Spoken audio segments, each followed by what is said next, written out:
Hi friends, this is Grace and welcome to Use Those Scraps video number 9. This is going to be a double page layout and it has a party slash circus theme. So the first thing I'm going to do is I'm going to create my border because that's just how I roll. And what I'm going to do here is I want to use this particular washi because it's very thin, but because I am using a black background, I feel like I needed it to be anchored on a piece of white paper just so that the design of the washi will stand out a little bit more, because the washi does have some a transparency kind of look to it as well. And so I'm just using a scrap of a pattern paper that is only single-sided, so I'm using the white part of it and I'm going to trim that.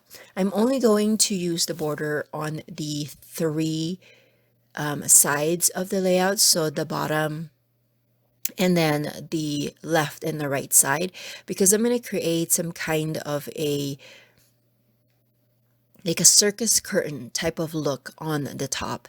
Now I gotta say, this is my least favorite of my layouts that I've created, just because I feel like it was, the design of it, I don't know, I wasn't too creative with my design. I don't know. I mean, you tell me. I mean, it's another layout or memory that's been documented, so it's not a total waste, but I was just looking at it at the end feeling like, is there something else I need to add to this layout? But I couldn't quite think of it without kind of totally changing my initial plans on it.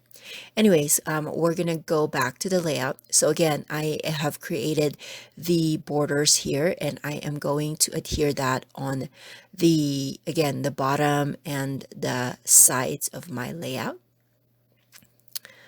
And I'm using a black cardstock just because I felt like I needed to deviate from my white, but also because the photos are very bright. Now all these photos are just taken with my phone. So as it is, it's not very good quality.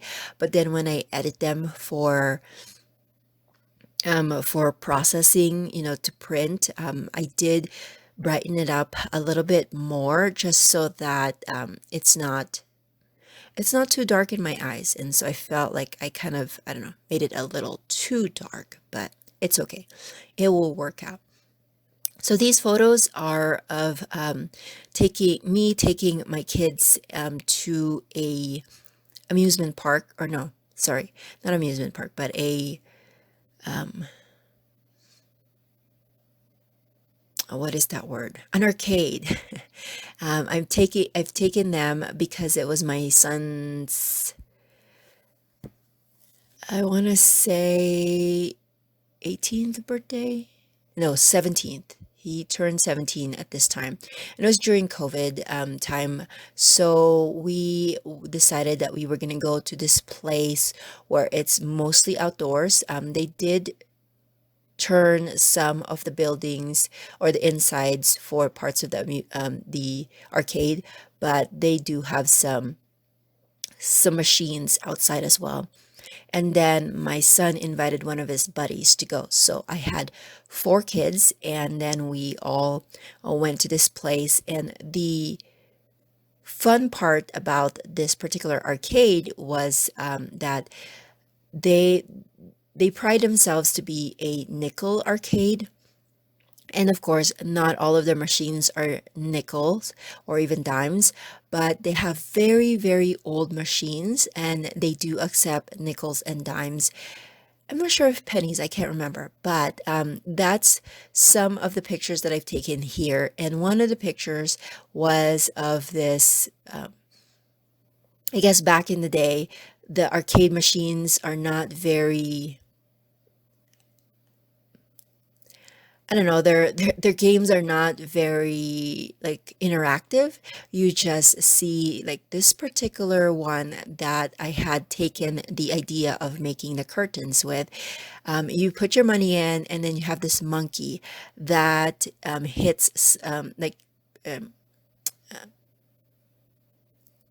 bangs, I guess the word, I don't know, but hits some symbols together to just make a sound. And that is it. Like, you don't have interactions, you don't like have any goals of winning anything or hitting anything. And so I thought that that was kind of interesting how we have come a long way with the goals or the I don't know what I don't know how to explain it, but the idea of behind why we get on a particular arcade game. But anyways, so I cut out these circles, I cut them in half to make scallops, and as you can see, I did use my scraps for this one. And because I don't have a lot of that particular paper, I tried to find some papers that the reds blend well together, that they're not quite the bright red, so that they can match and I can alternate them on this particular layout. And then the when I was studying the design of the curtain, they had like, these the big scallop kind of scooping on the corner, and then they have the curtains on the edges. Now I kind of contemplated if I wanted the curtains on the edges, but really it's not going to work well because I already created a border of the stars on the side. So I'm just going to go with the corners and also on the top. Another thing that I did, because this trip was taken when my son had a birthday, so I wanted to have some banners, and so I just cut out some triangles with some multicolored paper as well. Now the triangles were cut with my silhouette to make it faster, and so I did that beforehand. I also did the circles, I guess, beforehand, but the triangles were cut like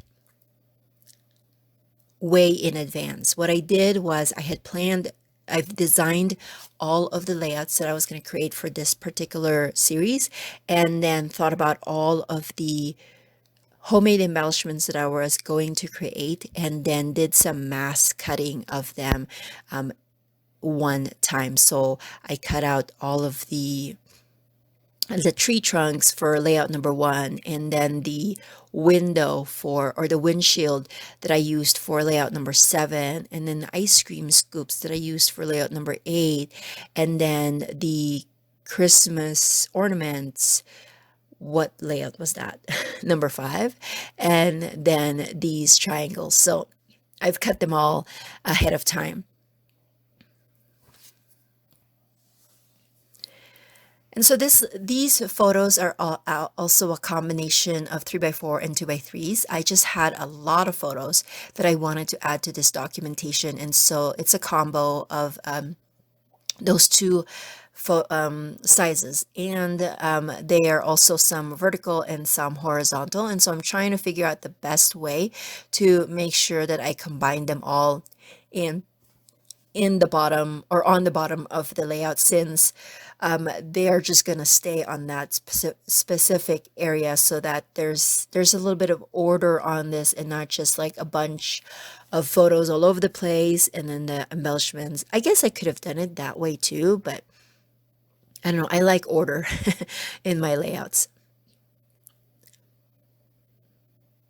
So another fun thing about this particular memory was that my son invited his friend, and so he was able to go on these specific arcade machines that, and entailed or needed, like, you to compete with another person. And so that was fun for him because, my daughter and my youngest son, they never could like play at his level when it comes to games. And so that was fun for him. And then my daughter decided that she was gonna use, so another thing that I did to make it even Stevens was I got a bunch of the coins or quarters that's needed for the machines, and then I divided them up for each of the kids, and so they each had a specific number of coins. So like I think it was like, everybody had 10 quarters to use. So it's up to you which machines you want to use it on. And then of course The big kids, they kind of went their way, and then I stayed with my youngest one because we had to go to different sections and it was a big place, and so I just didn't want them to get lost. And so my daughter, sorry, my daughter decided to use one of her some of her money to go on the vending machine with. They have these really large jawbreakers, and it was huge. I would say maybe it was like maybe 2.5 inches in diameter. It was really big, and so I was taking a picture of that, and I don't know if you can see it, but I took a picture of it in her hand. It was really big, and she started to lick it, and then not even I don't think not even 2 minutes later, she dropped it. And so that's where her jawbreaker went. And so it was kind of a like a shock moment for us. But anyways, there was this one photo with all of the kids underneath the sign for the Nickel Arcade. And so I took a picture of that, and that's going to be my main photo. And I did mat that with some red cardstock just to make it stand out. At first, I didn't want to cover up my triangle banners, but it is what it is. I had here the triangle banners just kind of eyeballing it, and I felt like they were kind of loose, so I grabbed a silver pen and then added some lines on top of it just to make it look like they are hanging off of something. And I added some excess in between the triangles to make it look like, I don't know, they're tied or something like that. And then I have this thicker set that has a lot of kind of congratulations and birthday and just celebratory type of words. And they're foam. This is the first time I'm using this, and I gotta say, I don't like it just because the backing sticks so much to the actual sticker that it was such a pain to take off. So I don't know, I was not happy with it. And plus, I don't really have fingernails to peel them all off. So that was kind of a pain. But I didn't know where I'm going to put the title. But just going to be housed there, and it seems like it's floating. It's not connected to the layouts, but it is what it is, because if I put it on the layouts, there's just so much of the picture. Sorry, if I put it on the pictures, there's just so much of the pictures that will be kind of covered up. So I'm just gonna lay it there, but I will add these stars to 3 different portions of my layout to kind of create a visual triangle. And that's about it. I will add another sticker closer to the main photo and then add my date stamp and then call it good. Thank you so much for watching. We are almost done with this series, and I hope to see you guys in the next video.